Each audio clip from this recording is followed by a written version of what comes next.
হে বিশ্বাসীগণ, তোমরা নেশাগ্রস্ত অবস্থায় নামাজের ধারে কাছেও যাবে না।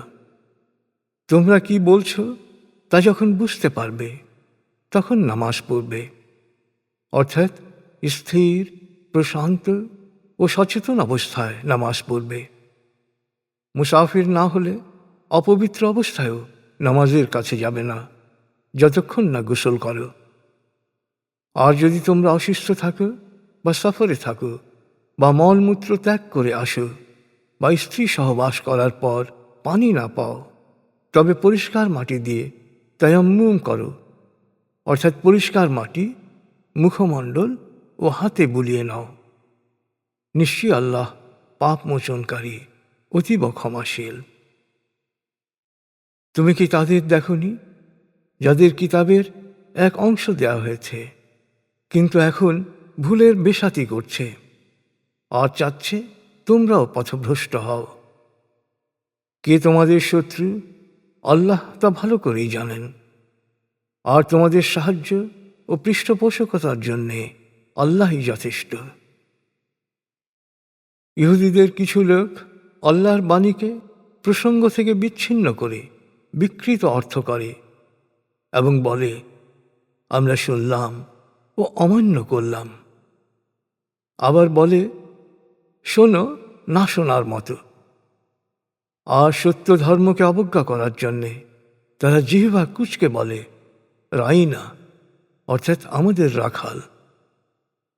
অথচ যদি তারা বলতো যে শুনলাম ও মেনে নিলাম, আর বলতো আমাদের কথা শুনুন ও আমাদের দিকে খেয়াল রাখুন, তবে তাই হতো তাদের জন্যে কল্যাণকর।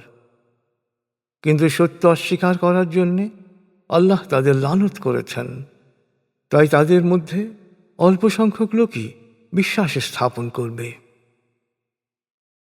হে কিতাবীরা, যা কিছু আমি নাযিল করেছি তাতে বিশ্বাস স্থাপন করো। এ কিতাব তো তোমাদের কিতাবেরই সত্যায়ন করে। যেদিন আমি চেহারা বিকৃত করে পেছন দিকে ঘুরিয়ে দেব অথবা শনিবারওয়ালাদের মতো লানত করব, সেদিন আসার আগেই বিশ্বাস স্থাপন করো। মনে রেখো, আল্লাহর আদেশ কার্যকর হবেই। আল্লাহ তার সাথে শরিক করার মতো অপরাধ ক্ষমা করেন না। এছাড়া অন্যান্য অপরাধের জন্যে যাকে ইচ্ছা ক্ষমা করেন। আল্লাহর সাথে যে শরিক করে সে মহাপাপ করে। তুমি কি তাদের দেখনি যারা নিজেদের পবিত্রতার গৌরব করে? পবিত্রতা ও শুদ্ধি তো আল্লাহর দান। তিনি যাকে ইচ্ছা তা দান করেন, কিন্তু কারো উপরই বিন্দু পরিমাণ অবিচার করেন না। দেখো, ওরা নিজেদের মিথ্যা কথাগুলোই কিভাবে আল্লাহর কথা বলে চালিয়ে দিচ্ছে। প্রকাশ্য পাপ হিসেবে এটাই যথেষ্ট। তুমি কি তাদের দেখনি যাদের কিতাবের একটি অংশ দেওয়া হয়েছিল, অথচ এখন মূর্তি ও অপশক্তিকে বিশ্বাস করছে আর বলছে বিশ্বাসীদের চেয়ে সত্য অস্বীকারীদের পথই উত্তম। আল্লাহ ওদের লানত করেছেন, আর আল্লাহ যাদের লানত করেন তুমি তাদের কোনো সাহায্যকারী খুঁজে পাবে না। আল্লাহর সাম্রাজ্যের কোনো অংশের ওপর কি ওদের কোনো অধিকার রয়েছে? যদি থাকত তবে ওরা তো তিল পরিমাণ কিছু কাউকে দিত না। তবে কি আল্লাহ মানুষকে নিজ অনুগ্রহে যা যা দিয়েছেন তা নিয়ে ওরা ঈর্ষা করে? আমি তো ইব্রাহিমের বংশধরদেরও কিতাব ও হিকমা দিয়েছিলাম এবং তাদের দান করেছিলাম বিশাল রাজ্য। তারপর তাদের মধ্যে কেউ কেউ কিতাবে বিশ্বাস করেছিল, কেউ কেউ মুখ ফিরিয়ে নিয়েছিল।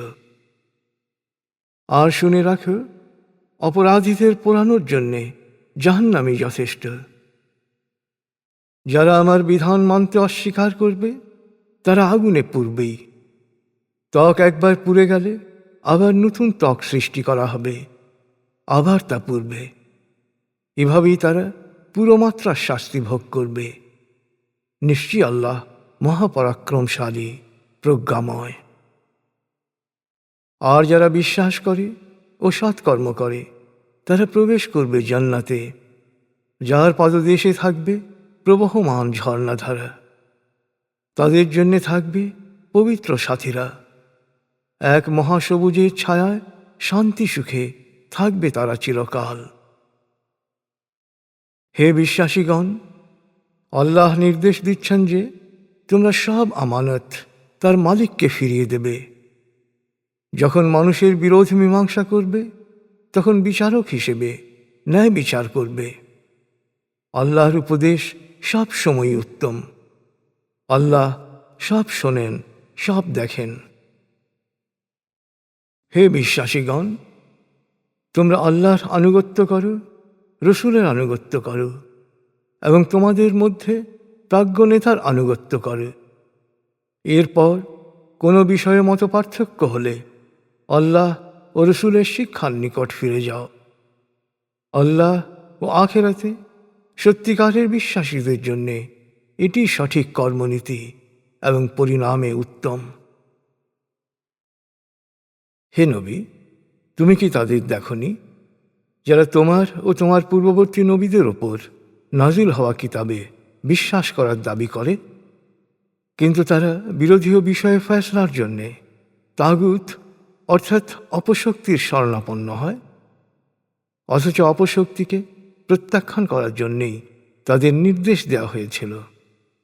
মূলত শয়তান তাদের পুরোপুরি পথভ্রষ্ট করতে চায়।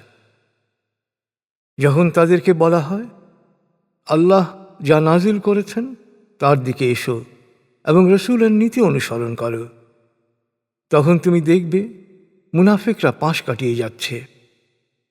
ওদের কৃতকর্মের জন্যে ওদের উপর বিপদ এলে তখন ওরাই আবার তোমার কাছে এসে আল্লাহর নামে শপথ করে বলবে, আমরা কল্যাণ ও সম্প্রীতি ছাড়া অন্য কিছু চাইনি। ওদের অন্তরে কি আছে আল্লাহ তা জানেন। তাই তোমার প্রতি ওদের আচরণকে উপেক্ষা করো। ওদেরকে মর্মস্পর্শী সৎ উপদেশ দেওয়ার মাধ্যমে শুধু বোঝাতে চেষ্টা করো। প্রতিটি জনপদে রসুল প্রেরণের উদ্দেশ্য একটাই, আর তা হচ্ছে মানুষ আল্লাহর নির্দেশ অনুসারে তাকে অনুসরণ করবে। তারা যদি নিজেদের ওপর জুলুম করার পর তোমার কাছে এসে আল্লাহর ক্ষমা প্রার্থনা করত, আর তুমিও যদি তাদের জন্য ক্ষমা প্রার্থনা করতে, তাহলে তারা অবশ্যই আল্লাহকে ক্ষমাশীল ও পরম দয়ালু রূপে পেত। কিন্তু না, তোমার প্রতিপালকের শপথ, যতক্ষণ পর্যন্ত তারা তাদের বিরোধ নিষ্পত্তির ভার তোমার উপর না দেবে, তোমার সিদ্ধান্ত দ্বিধাহীনভাবে সর্বান্তকরণে মেনে না নেবে, ততক্ষণ পর্যন্ত তারা সত্যিকার বিশ্বাসী বলে গণ্য হবে না। আর আমি যদি তাদেরকে নির্দেশ দিতাম যে তোমরা আত্মহত্যা করো বা দেশ ত্যাগ করো, তাহলে অল্প কয়েকজন ছাড়া কেউ তা মানত না। অথচ তাদেরকে যা করতে বলা হয়েছিল তারা তা করলে তাদের নিজেদেরই কল্যাণ হতো এবং তাদের বিশ্বাস আরও দৃঢ় হতো। নিশ্চয়ই আমি তখন তাদের অনেক বড় পুরস্কার দিতাম। আমি তাদেরকে হিদায়াতের সরল পথে পরিচালিত করতাম। আর যারা আল্লাহ ও রসুলের নির্দেশনা অনুসরণ করবে, তারা নবী, সত্যনিষ্ঠ, শহীদ ও সৎকর্মশীলদের অর্থাৎ আল্লাহর অনুগ্রহ ভাজনদের সঙ্গী হবে। এরাই উত্তম সঙ্গী। আল্লাহর অনুগ্রহ কত বিশাল! নিশ্চয়ই আল্লাহ সর্বজ্ঞ।